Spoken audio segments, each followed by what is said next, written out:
اعوذ باللہ من الشیطان الرجیم بسم اللہ الرحمن الرحیم عزیزان ایمان، آج نومبر 1983 کی 11 تاریخ ہے اور درس قرآن کریم کا آغاز سورہ القلم کی آیت 42 سے ہو رہا ہے 68/42۔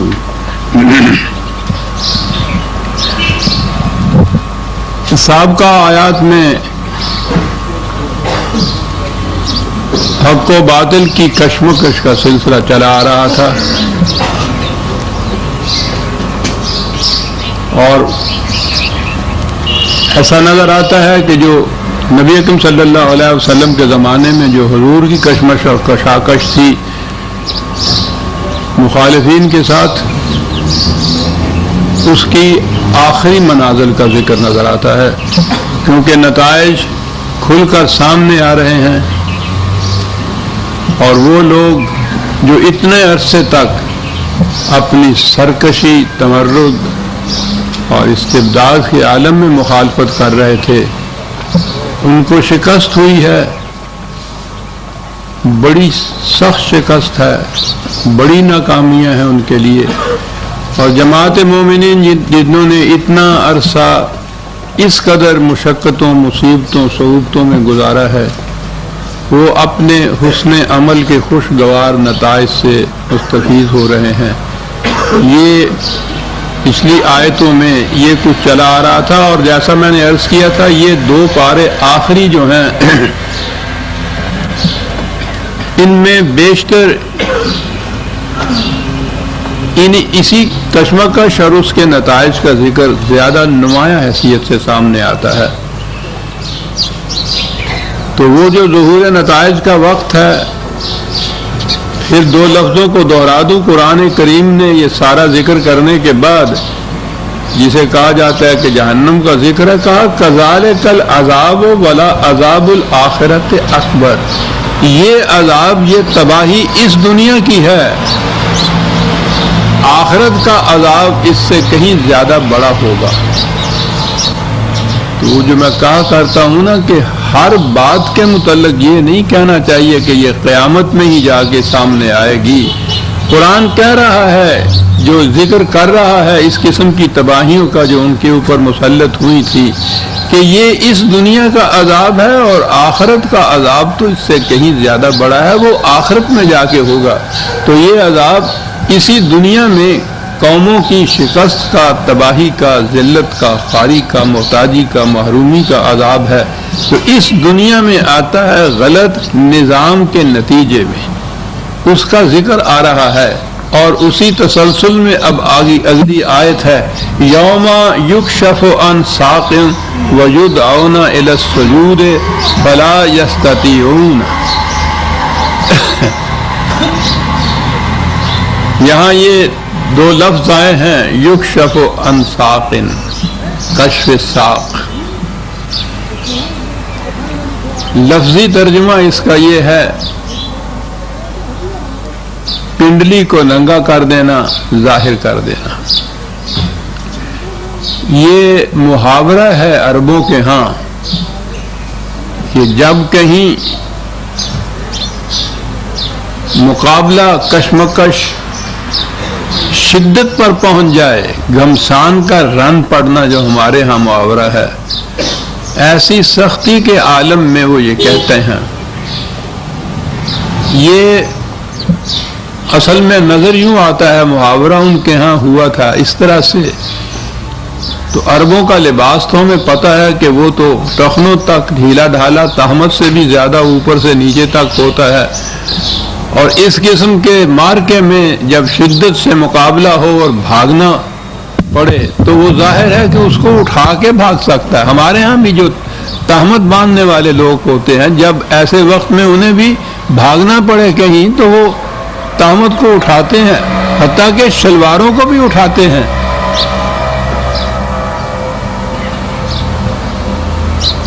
ساڈے پنجابی جو ٹونگ لینا کہندے سن کہ ذرا ٹونگ لاؤ انہوں،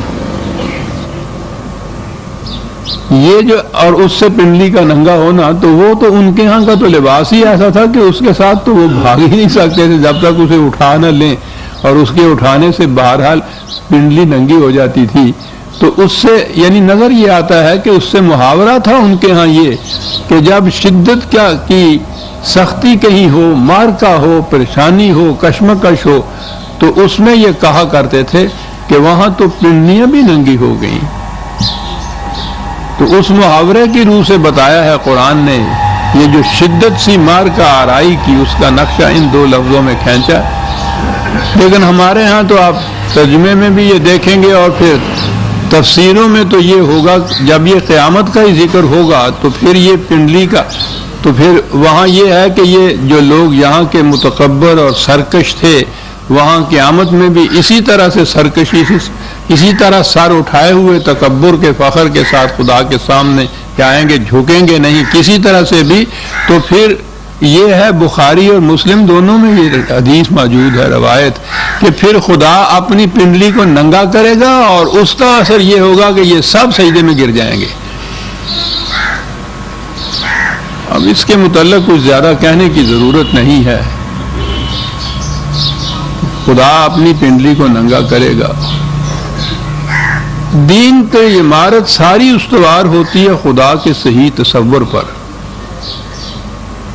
مختلف مذاہب میں اگر آپ کہیں تو اسلام کو اگر مذہب کی صفوں میں لانا ہے، دین تو کوئی اور ہے نہیں، تو اس میں بنیادی فرق یہ ہوتا ہے کہ خدا کا تصور کس قسم کا ہے کسی قوم کے اندر۔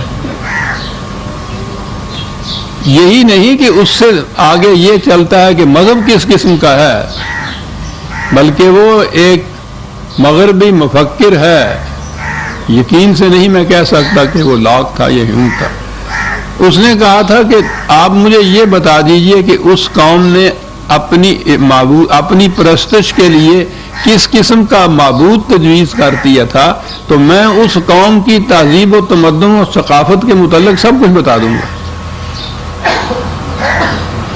گویا یہ اتنی اہم چیز ہے خدا کا تصور، ہمیں تو پتہ ہی نہیں ہے نا ان چیزوں کا، ہم نے نہ وہ تصور کے متعلق کبھی تحقیق کی، کبھی معلوم کیا کہ یہ بات کیا ہے۔ ہم تو ایمان بھی نہیں لائے ہوئے خدا کے اوپر، مسلمانوں کے گھر میں پیدا ہوئے مسلمان چلے جا رہے ہیں، وہی جو چند رسومات ہیں مسلمانوں کی وہی ہیں جو بجا لاتے ہوئے آخر تک تجہیز و تکفین کا مرحلہ آ جاتا ہے۔ پیدا ہوئے تو کان میں اذان دی، مر گئے تو جنازہ پڑھ لیا۔ خدا کا تصور بنیاد ہے دین کی، مذہب کی، تہذیب کی، تمدن کی، ثقافت کی اور پھر سیاست کی۔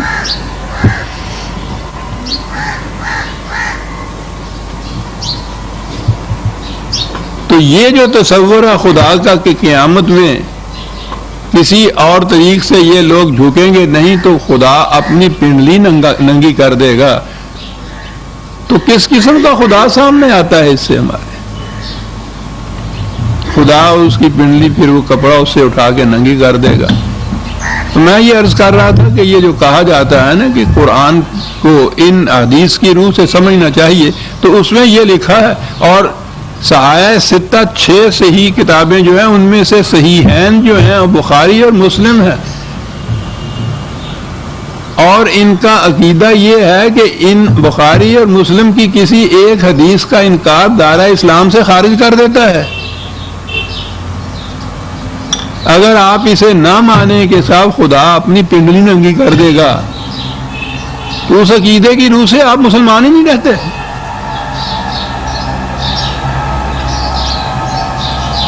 انہی احادیث روایات پہ آپ کی تفاسیر مبنی ہے، جن مستند تفاسیر جن کو کہا جاتا ہے ان کو اٹھا کے دیکھیے، اس میں یہی لکھا ملے گا آپ کو کہ خدا اپنی پنڈلی ننگا کرے گا۔ تو کہا یہ کہ وہ اسی زبان کے محاورے کے مطابق کہ اس روز شدت اختیار کر جائے گی، انتہا تک پہنچ جائے گی ان کی پریشانی، ان کی مصیبتوں کی حالت۔ مشورہ دینے والے مشورہ دیں گے اس وقت کہ اب بھی جھک جاؤ، لیکن وہ اپنی ضد میں ایسے اڑے ہوئے ہوں گے کہ وہاں بھی جھکنا نہیں جائیں گے۔ یہ عجیب قسم کی قوم تھی۔ ہمیں تو اس تاریخ کا بھی علم نہیں ہے کہ یہ جو کشمکش تھی، حضور کو جو تصادمات تھے، مزاحمت جو ہو رہی تھی، کون سے لوگ تھے، کس قسم کے لوگ تھے جن کے ساتھ یہ واسطہ پڑا ہوا تھا۔ یہ نہ جھکنے والے لوگوں کی کیفیت یہ جو بدر کے میدان میں ابو جہل کا سر کاٹنے لگے، وہ 2 لڑکے تھے، چھاتی پہ بیٹھ کے وہ سر کاٹنے لگے تو اس نے کہا کہ یہ ذرا گردن نیچے سے کاٹنا، یہاں سے۔ تو انہوں نے کہا یہاں تو یہ ہڈیاں ہیں، اس میں تو بڑی تکلیف ہوگی، یہ کیوں کہتے ہو تم؟ ان کے ہاں یہ رواج تھا کہ میدان جنگ میں جو مرنے والے ہوتے تھے ان کے سروں کو نیزے پہ ٹانگ کے تو ان کا جلوس نکالا کرتے تھے۔ تو اس نے کہا میں اس لیے یہ کہہ رہا ہوں کہ جب وہ جلوس نکلے گا تو میرا سر باقیوں سے اتنا اونچا نظر آئے گا۔ یہ تھی وہ قوم جس کے ساتھ پالا پڑا تھا کہ اس وقت خواہ میری ہڈیاں کیوں نہ کٹ جائیں اور اتنی تکلیف کیوں نہ ہو جائے، مرنے کے بعد اس جلوس میں میرا سر ذرا اونچا رہے۔ تو یہ سر اونچا رکھنے کی ذہنیت تو ان کے ہاں یہاں تک جاتی تھی۔ یہ کہا ہے کہ کیفیت یہ ہوگی جیسی وہ کشف ساق کی ہوتی ہے، بھاگنے کی میدان جنگ سے، مصیبتوں کا یہ عالم۔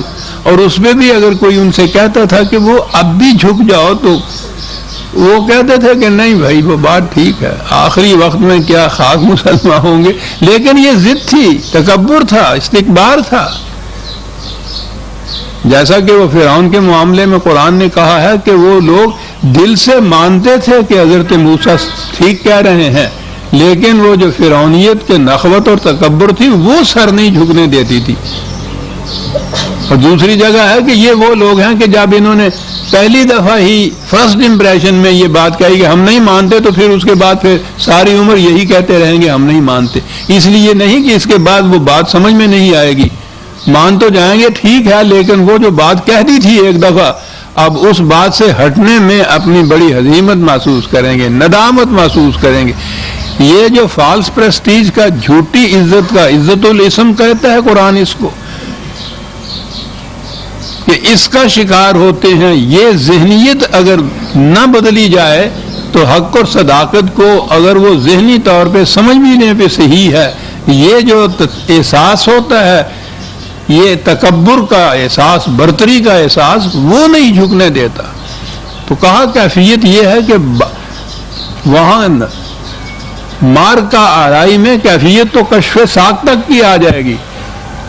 کوئی مشورہ بھی دے گا کہ اب بھی تسلیم کر دی جائے، لیکن پھر بھی اس کے اوپر نہیں مانیں گے، جھکیں گے نہیں۔ وہ تباہی سے بچنے کا سامان اس وقت بھی نہیں کریں گے۔ یہ ہے یہ یستطیعون خاشعۃ ابصارہم ترہقہم ذلۃ، کیفیت یہ کہ شکست سے، ندامت سے آنکھیں جھکی ہوئی، جیسے یہ بھی محاورہ ہے روح سیاہی جسے کہتے ہیں، ندامت کی، شرم کی، چہرے پہ کالک ملی ہوئی جسے کہتے ہیں، اس قدر ذلیل و خوار۔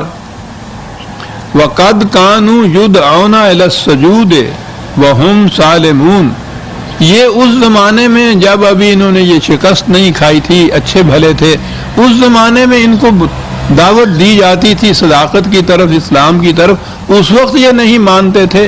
اب بھی اسی نخوت کے جذبے کے ماتحت یہ کہتے ہیں کہ اب کیا ماننا ہے صاحب۔ یہ جو جذبہ اصل میں نسب کا جذبہ تھا، ان کے ہاں تفاخر نسبی تھی، لیکن یہ اس قدر ان کے رگ و پے میں سرات کر چکا ہوا تھا کہ وہ ہماری تاریخ کے اندر جب ہے، اگر نبی اکرم صلی اللہ علیہ وسلم کے چچا ابو طالب جو تھے تو وہ تو بہرحال فرقہ دارانہ مجھے بحث کرنے کی، میں کہہ رہا ہوں کہ یہ سنیوں کے ہاں کی تاریخ میں تو یہی ہے کہ آپ کے چچا تھے، تعلقات ایسے تھے، تو آخری وقت میں آپ نے ان سے کہا چچا سے کہ آپ تو میری زندگی کو آپ کے سامنے گزری ہے، آپ کے ہاتھوں میں میری پرورش ہوئی ہے، آپ جانتے بھی ہیں، میری جو دعوت ہے اس کو بھی آپ جانتے ہیں، تو آخری وقت ہے، اب تو اسے تسلیم کر لیجئے۔ انہوں نے کہا کہ بیٹا یہ ٹھیک ہے کہ میں جانتا ہوں کہ یہ بات سچی ہے، لیکن اس وقت میں نے اگر تسلیم کیا قوم یہ کہے گی کہ موت سے ڈر کے ایمان قبول کر لیا، اس لیے جانے دو۔ یہ عین اس قوم کی ذہنیت کی ترجمانی کرتی ہے یہ چیز۔ اور آج بھی جو بڑے بڑے آپ کو ہاں فن خواہ ہوتے ہیں ان کی کیفیت یہ ہوتی ہے کہ دل سے وہ مانتے ہیں کہ ٹھیک ہے، لیکن جھکنا نہیں چاہتے۔ اور اصل ذہنیت یہی ہے کہ جب یہ بات سمجھ میں آ جائے کہ صداقت وہاں موجود ہے تو پھر یہ جھوٹا فخر اور تکبر جو ہے اس سے الگ ہٹ کر اس کے سامنے جھک جائے۔ اس وقت جھکنا ہی عین بزرگی اور عظمت ہے۔ لیکن یہ جو ابتدا ہوتی تھی نسلی اور نسبی تفاخر کی ان کے ہاں، اور پھر وہ زندگی کے ہر شعبے میں ان کے ہاں سچ کے ماننے کے راستے میں آڑے آتی تھی، آج بھی وہی کیفیت ہوتی ہے لوگوں کی۔ کہا یہ ان کی کیفیت، اور آگے یہ بات رسول اللہ سے کہا گیا کہ آپ ان سے نہ گھبرائیے، آپ اپنے پروگرام پر اسی طرح استقامت سے کار فرما رہیے۔ باقی رہے یہ ایک لفظ ہے فَذَرْنِي وَمَنْ يُكَذِّبُ بِهَذَا الْحَدِيثِ، جو لوگ اس کی تکذیب کرتے ہیں صداقت کی، انہیں میرے حوالے کر دو۔ تو آپ سوچ لیجئے جن نے پھر خدا کا حوالہ کر دیا، چھوڑ دو انہیں میرے ہاں سے، میں جن کہنے نا میں آپ سج لاں گا انہاں نال، وہ میں سمجھ لوں گا جو محاورہ ہے، تو وہ سج لین کی جیڑی گل ہے نا وہ سمجھ لینے میں بات نہیں بنتی۔ بیٹیو ٹھیک ہے نا؟ اور کیا انداز ہے بات کہنے کا کہ آپ اپنے پروگرام پہ چلے جائیے، ان کے متعلق وری نہ کیجئے، انہیں میرے حوالے کر دیجئے۔ آپ سوچ لیجئے کہ پھر جس مجرم کو خدا کے حوالے کر دیا جائے کہ آپ نپٹ لیجئے اس سے، تو پھر اس کا اندام کیا ہوگا؟ کیا انداز ہے قرآن کی بات کرنے کا؟ انہیں میرے حوالے کر دیجئے صاحب۔ کیا کروں گا میں ان کے ساتھ؟ جھپٹ کر ٹینٹنا نہیں دبا دوں گا۔ بڑی عجیب چیز ہے صاحب۔ یہ قانون مکافات تو بار بار ہمارے سامنے آتا ہے، انسان کے ہر عمل کا نتیجہ، قوموں کی روش کا نتیجہ، غلط نظام کا نتیجہ، لیکن یہ پہلے دن ہی سامنے نہیں آ جاتا، یہ آہستہ آہستہ بڑھتی چلی جاتی ہے۔ اس کے نتائج جو ہیں چھوٹے چھوٹے جھٹکے بھی آتے ہیں غلط نظام کے، وہ شیک کرنا جسے کہتے ہیں، یہ چیز بھی ہوتی ہے کہ اب بھی یہ ممکن ہے سمجھ جائیں، اب بھی اصلاح کر لیں، وہ بڑھتے چلے جاتے ہیں۔ بتدریج یہ چیز ہوتی ہے، فوری طور پر نہیں ہوتی، اور اسی کو مہلت کا وقفہ ریسپائٹ کہا جاتا ہے۔ اور وہ اصل میں تو مصلحت یہی ہوتی ہے کہ اس دوران میں ادھر سے یہ تاکید ہے نبی اکرم صلی اللہ علیہ وسلم اور صحابہ کو کہ ان کے ساتھ معاملات قطع تعلق بھی کر لو، ٹھیک ہے، لیکن قرآن کا پیغام پہنچاتے چلے جاؤ تاکہ یہ بات نہ ہو کہ کوئی اس لیے ہلاک ہو جائے کہ اس تک قرآن کا پیغام نہیں پہنچا تھا۔ تو یہ جو وقفہ ہوتا ہے جس میں یہ آہستہ آہستہ تباہی کی طرف قوم جا رہی ہوتی ہے، قرآن کا پیغام پہنچانے والوں کی ذمہ داری ہے کہ اس زمانے میں بھی ان تک پیغام پہنچاتے رہیں۔ ممکن ہے سعید روحیں ایسی ہوں کہ جو پھر اس پہ آ جائیں اور بچ جائیں تباہی سے، یعنی یہ کوئی خدا کا اپنا فائدہ نہیں ہے۔ یہ جو حق و صداقت والی جماعت ہے ان کے لیے بھی کوئی یہ نہیں کہ ووٹ سے زیادہ آ جائیں گے، تاکہ یہ بچ جائیں تباہی سے۔ قرآن نے یہ کہا ہے کہ اس پر بھی قطع تعلق معاشرتی تو کر لو ان سے کہ یہ ہیں ہی ایسے، لیکن اس کے باوجود قرآن کا پیغام پہنچاتے جاؤ تاکہ کوئی شخص اس لیے ہلاک نہ ہو جائے کہ حق کی آواز اس کے کان تک نہیں پہنچی تھی۔ تو گویا یہ جو وقفہ ہوتا ہے مہلت کا، اس میں یہی مقصد ہوتا ہے کہ ممکن ہے یہ لوگ اب بھی سعادت میں، لیکن وہ نہیں سنتے ہیں، نہیں مانتے، ان کی ضد، ان کی نخوت، ان کا تکبر اسے نہیں آنے دیتا، وہ اپنی غلط روش میں بڑھتے چلے جاتے ہیں، اور پھر اس غلط فریب نفس میں بھی مبتلا ہوتے ہیں کہ ہم اتنا کچھ کرتے ہیں، یہ کہتے ہیں تباہ ہو جائے گا، ہمارا تو کچھ بگڑ نہیں رہا، اس میں بھی ان کو مغالطہ لگ جاتا ہے۔ تو یہ جو آہستہ آہستہ آگے جانا ہے نا، قرآن کی لفظی ندرت کاریوں کا بھی یہاں دیکھیے ایک لفظ جو ہے، کہا تو یہ ہے کہ ان کو چھوڑ دو، میرے حوالے کر دو، میں نپٹ لوں گا، لیکن وہ میں نے کہا ہے نا کہ بتدریج آؤں گا، یہ ایک لفظ ہے، اس لفظ کو بھی آپ جلدی سے نہیں بول سکتے، اس میں بھی درجہ بدرجہ قدم بقدم آگے آنا پڑتا ہے۔ لفظ ہے سَنَسْتَدْرِجُهُمْ، یہ ہے اسلوب بیان قرآن کا، یعنی اس لفظ کو بھی یہ نہیں ہے کہ آپ یوں جھٹکے سے آگے چلے جائیں، بڑھ ہی نہیں سکتے آپ، ایک ایک حرف اس کا آپ کو بولنا پڑتا ہے، یہ درجہ بدرجہ، تو پھر اس کے معنی کرنے کی ضرورت نہیں ہے، اس لفظ کو بولتے ہوئے سمجھ میں بات آتی ہے کہ یہ درجہ بدرجہ کی بات ہے۔ پھر سن لیجئے، فَذَرْنِي وَمَن يُكَذِّبُ بِهَذَا الْحَدِيثِ، میرے حوالے کر دو، سَنَسْتَدْرِجُهُمْ، بتدریج لیتا چلا آؤں گا، کہاں سے؟ من حیث لا یعلمون، وہاں سے تباہی آئے گی پھر اس کا جس کو یہ جانتے بھی نہیں ہے کہ کدھر سے آیا کرتی ہے، لیکن آئے گی اسی طرح درجہ بدرجہ، بتدریج آئے گی، یک لخت نہیں آئے گی۔ یہی ہوتا ہے غلط نظام جو ہے، اس کی تباہی آخر الامر جو وہ آتی ہی بتدریج ہے، کیومولیٹیو افیکٹ ہوتا ہے ان چیزوں کا، اسی دن اسی وقت اسی جھٹکے میں نہیں یہ ہو جاتا۔ سَنَسْتَدْرِجُهُمْ مِنْ حَيْثُ لَا يَعْلَمُونَ، کیا بات ہے۔ وَأُمْلِي لَهُمْ، مہلت اور رسی دراز کر دو، مہلت کا وقفہ اور لمبا کر دو، اور یہ نہ سمجھو کہ یہ ہماری ناکامی ہے، اِنَّ کَیدِی مَتِین، میری تدبیر بڑی محکم ہوتی ہے۔ کیا بات ہے، یہ وقفے کا وقت یا لمبا عرصہ جو ہے اس سے کچھ نہیں بگڑتا، کوئی بات نہیں، اِنَّ کَیدِی مَتِین، کہا یہ اس طرح سے جو تم سے بھاگ رہے ہیں، ام تسألہم اجرا فہم من مغرم مثقلون، کیا تو کچھ معاوضہ مانگتا ہے اپنی تبلیغ کا ان سے کہ یہ اس کو بیگار سمجھتے ہیں، جرمانہ سمجھتے ہیں، تم سے بھاگتے ہیں؟ آپ کو یاد ہے کہ خاص طور پہ سورہ ہود میں جو انبیاء کرام کے اتنی داستانیں آئی ہیں، ہر نبی کی پہلی پکار یا پہلی دعوت یا پہلے الفاظ یہ ہوتے تھے، عبد اللہ، معقولیت صرف خدا کی اختیار کرو، اور اگلے لفظ ہوتے تھے کہ میں اس کے لیے تم سے کوئی معاوضہ نہیں مانگتا۔ ہر نبی پہلا فکرہ یہ کہتا تھا اپنی قوم سے، تو اس سے نظر آیا کہ یہ کتنی اہم بات ہے،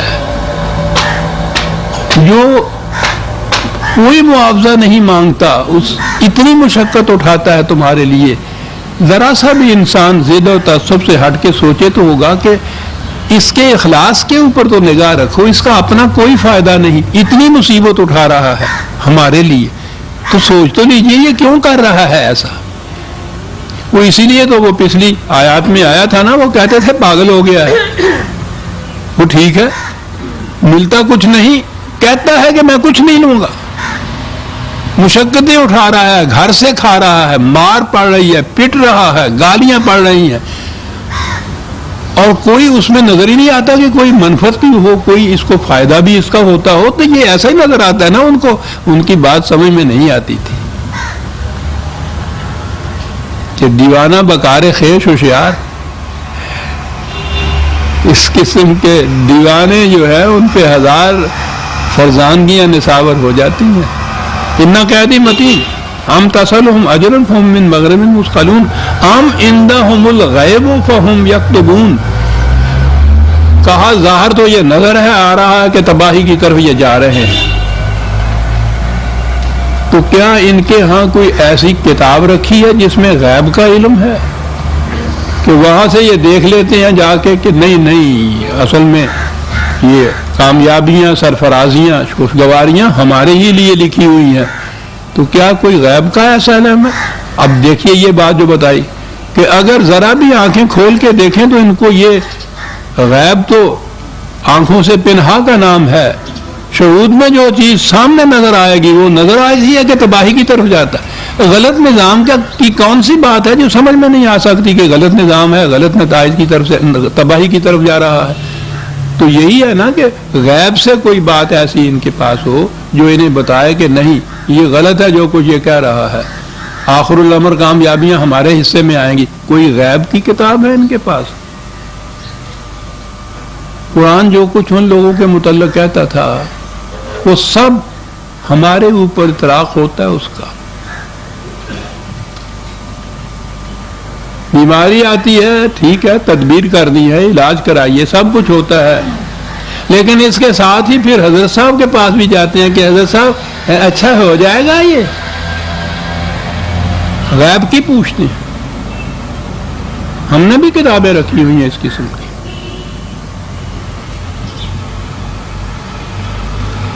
ہر بات کے متعلق ہم پوچھتے ہیں حضرت صاحب سے. خدا یہ کہتا ہے کہ غیب کا علم خدا کے سوا کسی کو نہیں، حتیٰ کہ اس کے رسول کو بھی نہیں. اتنا ہی اس کو ہوتا ہے جتنا وحی کے ذریعے اسے بتایا جاتا ہے، اس سے زائد بالکل نہیں. ان کے متعلق ہم کہتے تھے کہ جا کے رات کو پھر کوئی کتاب رکھی ہوئی ہے انہوں نے چھپا کے، اس کو پھر دیکھتے ہیں، اس میں سے فال نکالتے ہیں.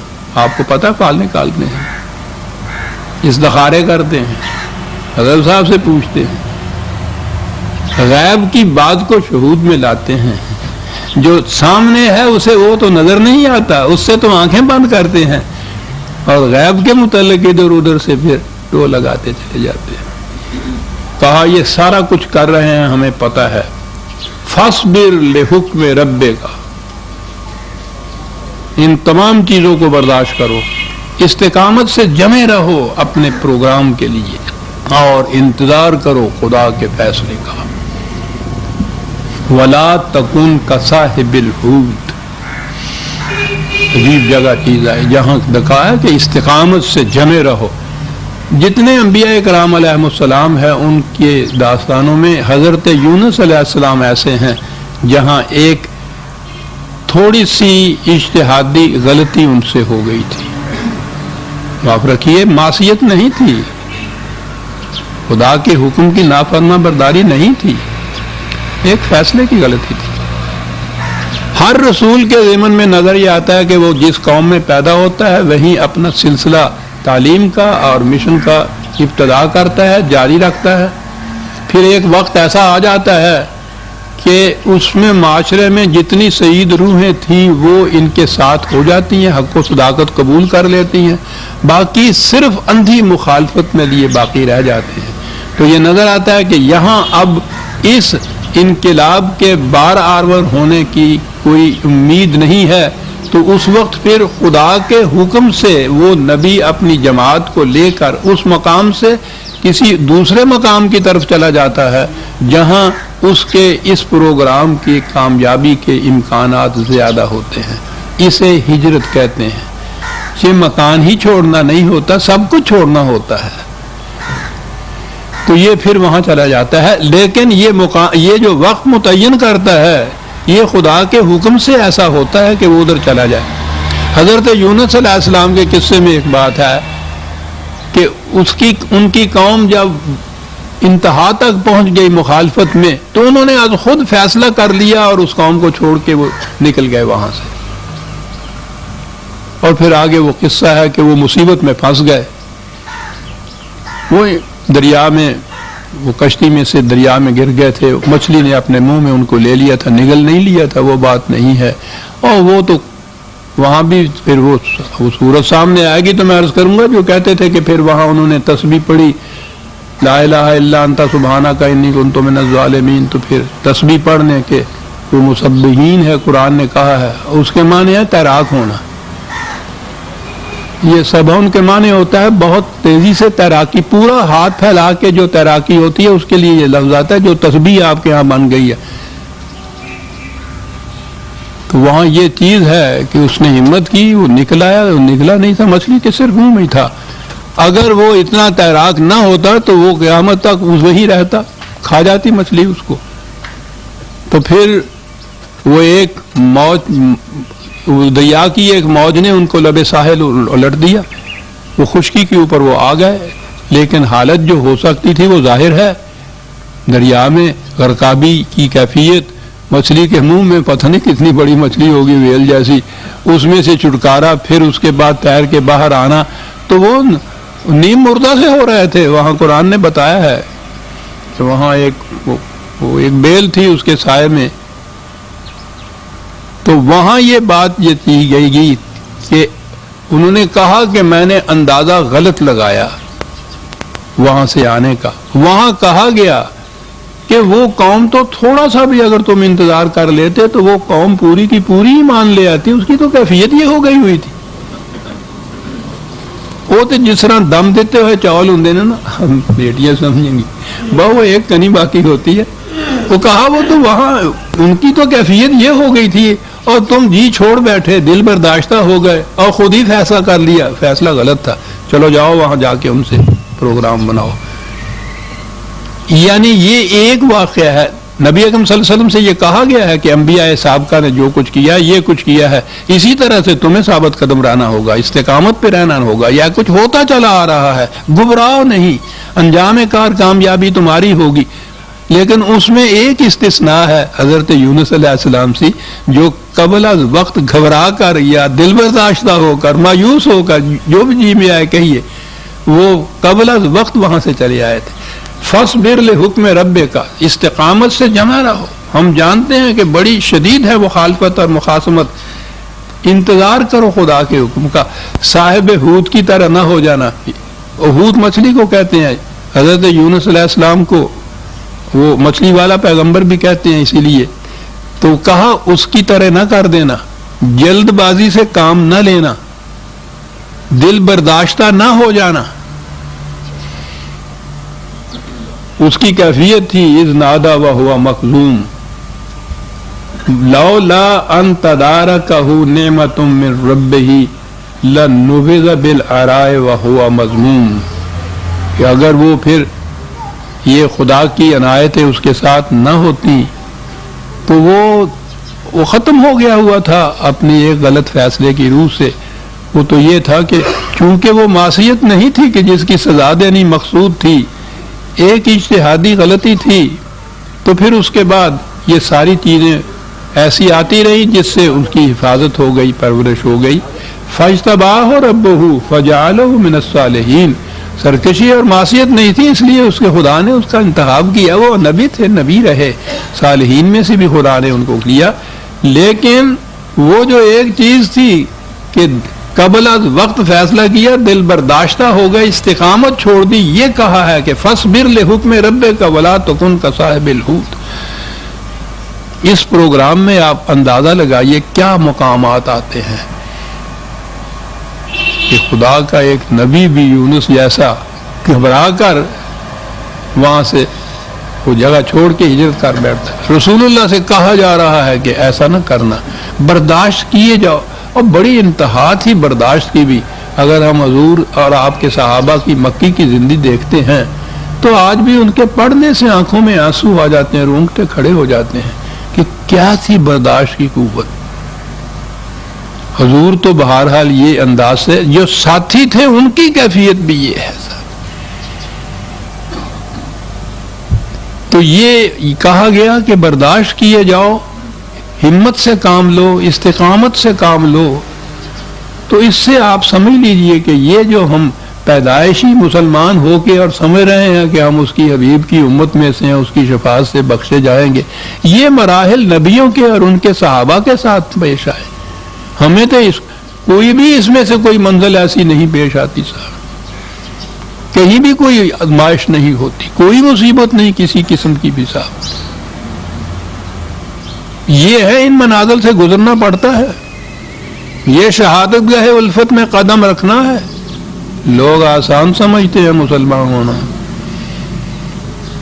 مسلمان ہونا جو ہے وہ تو آسان نہیں ہے.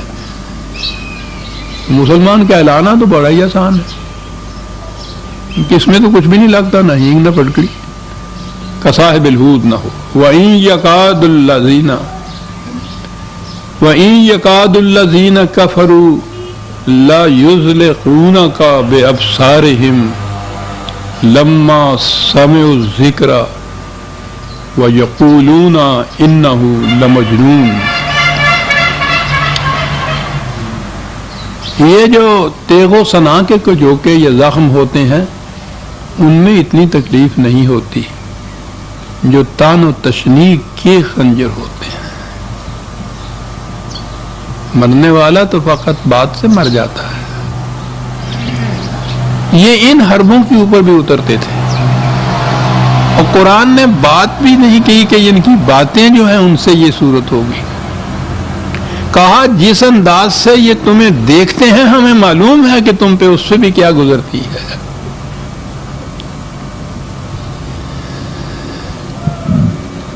عجیب چیز اس قوم کی نظر آتی ہے. میں سمجھتا ہوں کہ یہ ایک طرف تو یہ ان کی جرتیں بصالتیں اس قسم کی کہ نکھرے ہوئے کھلے طور پر دشمن، لیکن اس قسم کے بھی لوگ تھے وہاں. مختلف قبائل کا ذکر ہے، یہودیوں کا بھی ہے اس کے اندر، جن کو منافقین کہا گیا ہے، کہ وہ ان حربوں کے اوپر بھی اتر آئیں کہ وہ تان و تشنیع بھی دیں، کمینی حرکتیں بھی کریں، اور پھر جسے یہاں کہا گیا ہے کہ اس قسم کی نگاہوں سے دیکھیں کہ جگر شک ہو جائے اس سے. کہا یہ بھی کوشش کریں گے اور ساری بات اس لیے یہ کریں گے کہ تم اپنے مقام سے ذرا پھسل جاؤ. آپ کو معلوم ہے کہ قرآن میں ان کے متعلق یہ ہے کہ یہ کوشش کرتے تھے کہ کچھ کمپرومائز کی شکل نکلائے، مفاہمت کی نکلائے شکل، یعنی پورا زور پہلے لگا لیا کہ شکست دے دیں، وہ نہیں ہو سکا تو پھر اگلا حربہ یہ ہوتا ہے ان کمزوروں کا. اور منافقین ہیں کہ جو مفاہمت کے لیے کہتے ہیں یا مفاہمت پہ آتے ہیں. جو حق پر ہوتا ہے وہ مفاہمت کے لیے کسی سے کچھ کہنا تو ایک طرف، وہ تو مفاہمت پہ آتا بھی نہیں ہے، آ سکتا ہی نہیں ہے. وہ چاہے جائے کہ وہ دوسرے سے کہے کہ آئیے کچھ کمپرومائز کر لیں، کچھ تم جھکو کچھ میں جھکتا ہوں، کچھ تم پیچھے ہٹو کچھ میں آگے بڑھتا ہوں. یہ وہی کرے گا کہ جو حق پر نہیں ہوگا. یہ مصالحتی اسلام جو ہے، یہ نظریہ ضرورت کا اسلام جسے کہا جاتا ہے، وہ کمپرومائز ہے، وہ مصالحت ہے. جو حق پر ہے وہ مصالحت نہیں کر سکتا. وہ تو جان دے دے گا لیکن 2 اور 2 5 نہیں کہے گا.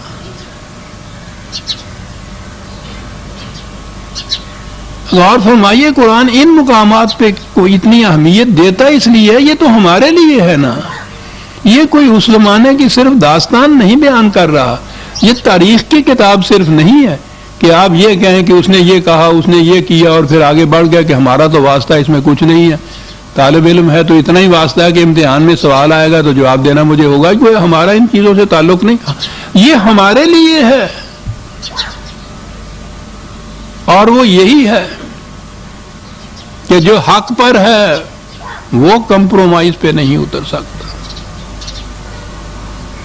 وہ مفاہمت نہیں کر سکتا، مفاہمت کا تصور بھی نہیں اس کے دل میں آ سکتا. سوال ہی نہیں کہ پھر وہ گفت و شنید کے اوپر اترا ہے. اگر وہ حق پہ ہے تو اس کا اس چیز کے اوپر آنا، بلکہ آنا ہی نہیں، وہ تو اس کے لیے دعوت دیتے تھے آپ کو کہ آئیے آپ ہم اس کا کر لیں. تو یہی بات قرآن کہتا ہے کہ ان کے باطل پر ہونے کے لیے تو دلیل ہی یہی ایک کافی ہے کہ وہ خود کہہ رہے ہیں کہ ہم اپنے مقام سے ہٹتے ہیں. اس کے بعد کسی اور دلیل کی ضرورت ہی نہیں پڑ سکتی کہ ہم اپنے مقام سے ہٹتے ہیں. کہا جب تو اس بات پہ بھی نہیں آتا کہ یہ بھی، تو ویسے تو ان کی شکست ہوتی ہے. یہ نہیں کہتے کہ ہم غلطی پر تھے، یہاں پھر کہتے ہیں کہ یہ پاگل ہو گیا ہے. یہ مانتے ہی کسی کی نہیں ہے. اب جیسا میں نے پچھلی دفعہ بھی یا اس سے پہلے درس میں عرض کیا تھا کہ ضد میں اور رسول پرستی میں ایک فرق ہوتا ہے. ضدی کے لیے ضروری نہیں ہے کہ وہ حق پر ہی ہو تو اس پہ اڑا ہوا ہو، وہ اپنی بات کے پچھ میں بڑا اڑا ہوا ہوتا ہے، اپنی بات کے اوپر اپنی قوت کے زوم پہ اڑا ہوا ہوتا ہے. تکبر اور استبداد کی ذہنیت کی بنا پہ اپنی چیز میں، یہ بات ضروری نہیں ہے کہ وہ حق پر ہو. اصول پرست وہ ہوتا ہے کہ جو سمجھنے سوچنے کے بعد حق کو قبول کرے اور پھر اس پر جم کر کھڑا ہو جائے. یہ جن کے متعلق قرآن نے کہا ہے یقولون ربنا اللہ ثم استقاموا، کہ وہ سب کچھ سمجھنے سوچنے کے بعد اس نتیجے پہ پہنچتے ہیں کہ روٹی کسی انسان کے ہاتھ سے نہیں لی جائے گی، وہ ذلت ہے، اس پرواز میں کوتاہی آتی ہے. وہ اس نتیجے پہ پہنچ کر اس کو اپنا ایمان بنا لیتے ہیں، اور اس کے بعد کہا ہے ثم استقاموا، پھر اس ایمان پر جم کر کھڑے ہو جائے ہیں. تو آگے ہے کہ ان پر ملائکہ کا نزول ہوتا ہے. صرف ایمان لانے کے اوپر اکتفا نہیں کیا، ثم استقاموا بھی ساتھ کہا ہے. اس کے بعد بڑی بڑی رکاوٹیں، تصادمات، تزاحمات آئیں گے، کشمکش ہوگی، مصیبتیں آئیں گی، مشکلات آئیں گی. اس وقت پھر اس پر جم کے کھڑے ہو جانا. یہ ہے وہ مقام کہ جہاں قرآن کہتا ہے ملائکہ کا نزول ہوگا ان کے اوپر، جو بشارت دیں گے اس بات کی کہ تمہارے لیے خدا نے پہلے سے ہی تیار کر رکھا ہے، تم تو مہمان ہوگے خدا کے. اس نے مہمانوں کی تواضع کے لیے بڑے حسین و شاداب سامان تیار کر رکھے ہیں، جنات عدن، استقامت. لیکن میں نے عرض کیا عزیزان من، یہ تو اس وقت مقام آتا ہے جب پہلے آپ کسی چیز کو، حق و صداقت کو آپ اس طرح سے قبول کریں کہ دل اور دماغ کا اطمینان اس سے ہو جائے. پھر اگلا مرحلہ آتا ہے نا صداقت کا. ورنہ صبح کو بات کی، شام کو پھر گئے. تو یہ تو شیوا ان لوگوں کا ہے جن کو پتہ نہیں کہ ایمان اور یقین کہتے کس کو ہے.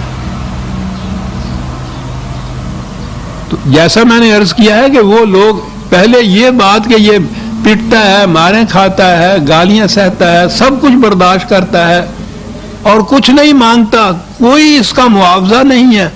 وہ تو تجسس کے بعد سراغ رسانی سے بھی دیکھتے ہوں گے کہ کوئی کسی قسم کا غائبانہ ہی کوئی مفاد اس کا اس میں ہو، کچھ نہیں نظر آتا.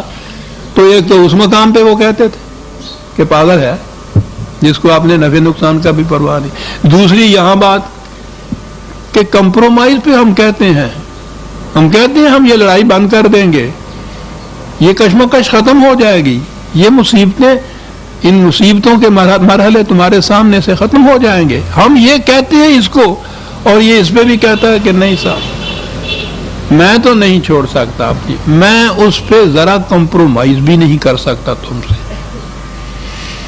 تو جسے ہم کہتے ہیں کہ وہ یہی کہہ کے اٹھ گئے ہوں گے کہ بڑا ہی ضدی ہے، تو اسی کے لیے لفظ پھر وہی ان کے ہاں کا ہے کہ بالکل مجنون ہے، پاگل ہے. اور یہ کچھ کہنے کے بعد اگلی بات آئی جس پر آیت کا خاتمہ ہوتا ہے. میں نے عرض کیا تھا نا کہ یہ نہ سورت کا خاتمہ، کہ قرآن کریم میں سورتوں کے آخری آیات جو ہوتی ہیں ان میں ایک نچوڑ دیا ہوتا ہے اس پیغام کا جو اس سورت کے اندر دیا جاتا ہے. یہ ساری کشمکش وہاں ہوئی، یہ سب کچھ یہ آیا، یہ قوم نہیں مان رہی، آخر تک زور لگا دیا. تو کہا یہاں پھر آگے مایوسی کی بات ہوتی ہے کہ میں ناکام رہ گیا. دیکھیے عزیزان من کہ کس بات کا اطمینان ہے جو دلایا جاتا ہے؟ کہا کہ یہ پیغام تمہارا اور یہ مشن تمہارا یہ محدود نہیں ہے اسی رقبے پہ، اسی وطن پہ، اسی ملک پہ، اسی قوم کے ساتھ. وَمَا هُوَ إِلَّا ذِكْرٌ لِّلْعَالَمِينَ، یہ تو پوری نوع انسانی کے لیے ہے. یہاں نہیں، اگر یہ لوگ مانتے تو اپنا نقصان کر رہے ہیں. اس مشن کا کوئی نقصان نہیں ہے. وہ تو جو نبی اکرم صلی اللہ علیہ وسلم نے فرمایا تھا کہ پوری روئے زمین میری مسجد ہے. کیا بات ہے! تم نہیں، ملک خدا تنگ نیست، اور وہ کام ہوں گے، اور قوم آ جائے گی، وہ اس کو تسلیم کرے گی. تو غم تو اس بات کا ہونا چاہیے، غم تو اس کو ہونا چاہیے جس کے لیے یہ ہو کہ یہی 4 گاہک تھے، یہ مڑ گئے دکان سے، تو اس کے بعد یہ سودا کیسے بیچے گا؟ سودا بیچنے کی تو بات ہی نہیں ہے، تم تو ان کے بھلے کی کہہ رہے تھے. یہ اگر نہیں مانتے تو کوئی بات نہیں. یہ ان ہوا ذکر للعالمین، یہ بڑی عظیم چیز ہے. قرآن کے خدا کا تصور رب العالمین کسی ایک قوم کا، کسی گروہ کا، کسی جماعت کا، کسی نظام کا، کسی فرقے کا، کسی پارٹی کا رب نہیں، تمام نوع انسانی کا رب. اس کا رسول رحمت للعالمین، کسی ایک جماعت کے لیے رحمت نہیں، وہ تمام اقوام عالم کے لیے رحمت ہوگا. اس کا قرآن ذکر للعالمین. اب ذکر کے معنی اگر گائیڈنس یا رہنمائی یا دہانی ہے یہ بھی لیجئے، اور ذکر کے معنی اگر شرف اور اجتباء لیجئے، یہ بھی معنی ہے نا عربی زبان میں ذکر کے. تو یہ جو پوری انسانیت کے لیے باعث عزت افزائی ہوگا، باعث شرف ہوگا. تو یہ بات نہیں کہ اگر یہ قوم مخاطب مخالفت کرتی ہے اور اسے تسلیم نہیں کرتی تو اس سے یہ نظام فیل ہو جائے گا، یہ پیغام ناکام رہ جائے گا. یہ یہاں ہی کے لیے نہیں ہے، پوری نوع انسانی کے لیے، اور پھر نوع انسانی تو قیامت تک کے لیے ہے نا. ختم نبوت کے بھی معنی یہ ہیں کہ اس کے بعد اور نبی بھی نہیں آئے گا. نبوت کا اجرا رہے تو کچھ عرصے کے بعد پھر دوسرے نبی کی نبوت کا دور شروع ہو جاتا ہے. وہ ہو سکتا ہے قوم بھی اس کی دوسری ہو، ملک بھی دوسرا ہو، جماعت اپنی بھی دوسری ہو، لیکن جب نبوت کا خاتمہ ہو گیا تو ختم نبوت تو بعد پھر پیغام رسالت ہی باقی رہتا ہے. وہ غیر متبدل ہے، تمت ہے، مکمل ہے، غیر متبدل ہے، محفوظ ہے. کوئی نبی بھی نہیں آئے گا جو دوسرا پیغام دے گا. اور اگر یہ قوم مخاطب جو تمہاری ہے یہ اس کو اپنا کے اس کو عملاً متشکل نہیں کرتی، اس نظام کا کچھ نہیں بگڑتا. قرآن نے کئی مقامات پہ کہا ہے کہ یہ کرو گے تو یستبدل قوم اللہ، تمہاری جگہ دوسری قوم لے لے گی، اور وہ کہا ہے کہ وہ پھر تمہارے جیسی نہیں ہوگی. یعنی یہ سبسٹیٹیوشن ایسا نہیں ہے کہ اسی قسم کی ایک اور قوم آ جائے. یہ جو بزور شمشیر یا قوت کے زور پہ جو مملکتیں حاصل ہوتی ہیں وہ تو جس قسم کی مستبد ایک قوم ہوتی ہے اس سے زیادہ مستبد دوسری قوم آتی ہے، اس سے بہتر نہیں ہوتی.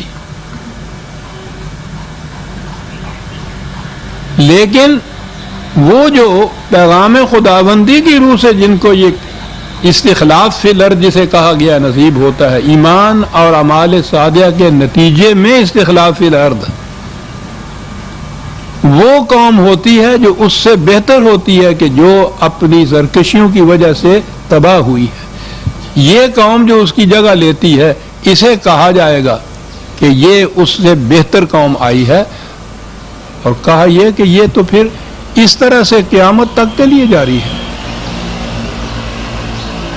یہ جو عام طور پر ہمارے یہاں کہتی ہیں یہ بات حقیقت ہے کہ مسلمانوں کی آبادی بھی دنیا میں اتنی ہے اور ان کی کہا جاتا ہے 40 سے بھی زیادہ آزاد مملکتیں اپنی ہیں، لیکن تمام مملکتوں کی کیفیت یہ ہے کہ وہ دوسروں کی دست نگر ہیں، ذلیل ہیں، محتاج ہیں. یعنی ایسی دوہری غلامی ان کے ہاں ہے کہ اپنی مملکت، اپنی حکومت جہاں ہے وہاں کے رعایا اپنے ہاں کے جتنے صاحب اقتدار حاکم ہیں وہ ان کی غلام، اور یہ وہ جو یہاں اپنے ہاں اتنے بڑے حاکم ہیں وہ سپر پاورز کے غلام. کوئی ایک قوم بھی ایسی نہیں ہے، مسلمانوں کا کوئی ایک مملکت بھی ایسی نہیں ہے کہ عام معیار کے مطابق ہی صحیح کہ سپر پاور میں ہی اس کا شمار ہو جائے. جو مصیبت پڑتی ہے ان پہ آ کر اس کے لیے کچھ نہیں یہ کر پاتے، یو این او میں جا کے ایک ریزولیشن پر، وہ ریزولیشن وہاں سے پاس بھی کرا لیتے ہیں، وہ ویٹو کی پاور 2 کو دی ہوئی ہے وہ اسی وقت مسترد کر دیتی ہے، اور یہ اسی طرح سے اپنی جھولی خالی لے کے گھر واپس آ جاتے ہیں.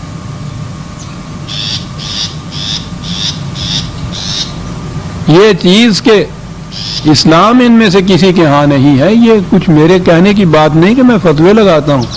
قرآن نے یہ کہا ہوا ہے کہ یہ حقیقت ہے کہ کوئی بھی غیر مسلم جماعت کے اوپر غالب آ ہی نہیں سکتا.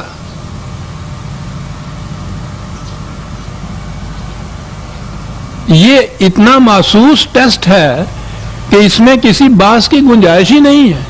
یعنی یہ کوئی ایبسٹریکٹ ٹاک نہیں، فلسفے کا مسئلہ نہیں کہ بحثیں کرنے کے بعد پتہ چلے کہ وہ غالب آئے ہوئے ہیں یا نہیں، یہ مسلمان ہے یا نہیں. تو پھر جب ہمیں خود اقرار ہے کہ یہ تمام غیر مسلم اقوام غالب ہیں ہمارے اوپر، تو پھر 2 ہی باتیں ہوں گی نا. یا تو معاذ اللہ یہ کہا جائے گا کہ یہ خدا نے نہیں ٹھیک کہا کہ غیر مسلم غالب نہیں آئیں گے، دیکھ لیجئے وہ آئے ہوئے ہیں. تو کیا یہ مانیں گے آپ خدا نے جو کہا؟ اس نے تو کہا ہے کہ ہم سے زیادہ وعدے کا سچا ہی کوئی نہیں ہے، تو وہ وعدہ تو اس کا یہ صحیح ہے اور سچا ہے. تو اگلی بات یہی ہے نا کہ اس نے کہا تھا کہ کوئی غیر مسلم مومنین کے اوپر غالب نہیں آ سکے گا، تو اس کے یہ معنی ہیں کہ ہم مومن نہیں ہیں جو یہ غالب آئے ہوئے ہیں. کوئی تیسرا نتیجہ اس سے نہیں نکلتا عزیزان ایمان.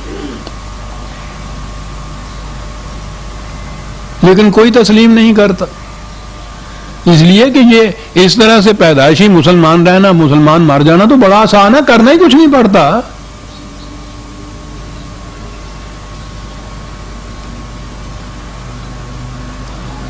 اس جنت سے کس کا جی چاہتا ہے کہ وہ نکل جائے جو اتنی آسانی سے مل جائے؟ بیشتے فی سبیل اللہ ہمس، جو کہا اقبال نے، بگو ہندی مسلمان آ کے خوش باش موج کر، بیشتے فی سبیل اللہ ہمس، اللہ واسطے بھی بیشت مل جاتی ہے. یہاں بھی جو کوئی لیتے ہیں بخشیش کے طور پہ لیتے ہیں، گداگری کا وہ پیالہ لیے ہوئے ہاتھ میں پھر رہے ہیں، وہاں جا کے بھی جنت جو ہے وہ بخشیش میں ہی مانگتے ہیں، اللہ بخش دے گا. یعنی ہماری زبان پہ یہ بات بخشیش میں مانگتے ہیں. وہ کہتا ہے کہ جنت جن کو دی جائے گی ان سے کہا جائے گا بما کانوا یعملون، یہ تمہارے حسن عمل کا نتیجہ ہے جو تمہیں دیا جائے گا. اور اس کے بعد کہا ہے کہ پھر اس جنت سے تم اس طرح نہیں نکالے جاؤ گے جس طرح تمہارا باپ نکالا گیا تھا، بابا آدم جس کو کہتے ہیں. وہ اس لیے کہ اس کو وہ جنت بخشیش میں ملی ہوئی تھی، اسے اس کے عمل کا نتیجہ نہیں تھی. ایک لغزش ہوئی اور باہر. اور یہاں جو ان کے لیے جنت ہے اسی جگہ کہہ دیا کہ تمہیں نہیں نکالا جائے گا اس لیے کہ تم نے اسے اپنے لہو سے خریدا ہے، ہم نے یہ بیچ دی ہے تمہارے ہاتھ، اور ہم بڑے دیانتدار کاروباری ہیں جو اس طرح سے ہم نے چیز بیچ دی ہے اس کو ہم واپس نہیں لیتے. خالدین فیہا ابدا، اس میں ہمیشگی ہے جو اس طرح سے جنت خریدی جائے گی. تو یہ جو ذکر للعالمین ہے اس کے یہ معنی ہیں کہ یہ نہیں ہے کہ مسلمانوں کے گھر پیدا ہو جانے والی قوم جو تھا یہ انہی تک محدود ہے، اس سے آگے نہیں ہے. یہ تو سوال نہیں. آپ کو معلوم ہے قرآن میں ایک جگہ نہیں تو ایک مقام کے اوپر یا ایھا الذین آمنوا آمنوا باللہ، اے وہ جو اپنے آپ کو مسلمان کہتے ہو ایمان لاؤ خدا پر. وہ تو ہم سے مطالبہ کرتا ہے ایمان لانے کا، اور صحیح ہے مطالبہ. کبھی ہم نے سوچا ہے کہ کبھی ہم غور و فکر کے بعد ایمان لائے ہیں ان چیزوں کے اوپر؟ مطالبہ کرتا ہے. اور یا ایھا الذین آمنوا پہلے کہہ کے پکارتا ہے، اور اس کے معنی یہی ہے نا کہ وہ جو اپنے آپ کو بذام خیش مسلمان سمجھتے ہو، وہ مسلمان تو ہم ترجمہ کرتے ہیں، مسلمان کا لفظ تو قرآن میں نہیں، یا مسلم ہے یا مومن ہے. تو جو بھی اپنے آپ کو یہ سمجھتے ہو آمنوا باللہ، وہ ایمان لاؤ. تم ایمان لا کے مسلمان نہیں ہوئے ہو. وہ تو ہمارے مسلمان ہونے کو تسلیم ہی نہیں کرتا. ٹھیک ہے قومی حیثیت سے ٹھیک ہے کہ مسلمان قوم ہے، قرآن کی حیثیت سے یہ مومن تو نہیں ہے. تو وہ جو کہا گیا تھا کہ غیر مسلم تم پہ غالب نہیں آ سکیں گے، وہ مومنین کے لیے کہا گیا تھا. آج بھی اگر یہ مسلمان جو پیدائشی ہے قومی ہے، وہ آج بھی قرآن کے مطابق اگر ایمان لے آئے تو پھر دیکھے واقعی کوئی غیر مسلم ان کے اوپر غالب نہیں آ سکتا، کیونکہ یہ اور خدا دونوں پھر ایک طرف ہوں گے. سورہ القلم ختم ہو گئی عزیزان من. اگلے درس میں سورہ الحاقہ 69 سورت جو ہے اسے شروع کریں گے. ربنا تقبل منا انک انت السمیع العلیم. شکریہ.